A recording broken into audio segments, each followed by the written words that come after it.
大家好，我係 Legend1219，咁我今日呢，就要同大家講呢個 Bandcamp 未註冊嘅，咁呢，即即係錄咗10分鐘啦，咁我就要教大家點樣錄 RCT 語音。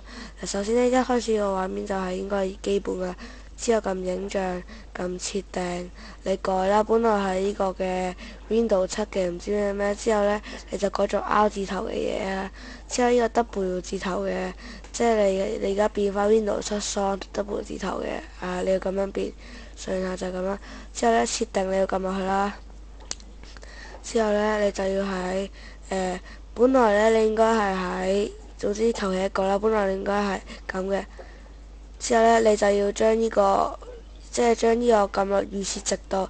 但係因為我係撳落預設，即係撳落設定隔離內容隔離呢個預設值，咁撳咗落去啦。之後就撳確定，撳咗確定之後呢度呢，就撳翻確定咁啦。咁就基本上。如果你同埋你要先撳 RC 撳語音撳，然之後撳語音檢測，撳不能說話，撳更換，之後你本來應該係呢兩個其中一個嘅，之後你就將佢變咗呢個上面呢個 R 字頭嘅呢個，之後撳交叉刪咗佢，咁你就正常嚟講應該得㗎啦。咁我今日講緊呢個教學講解到，真係好快就係咁多啦，咁大家拜拜。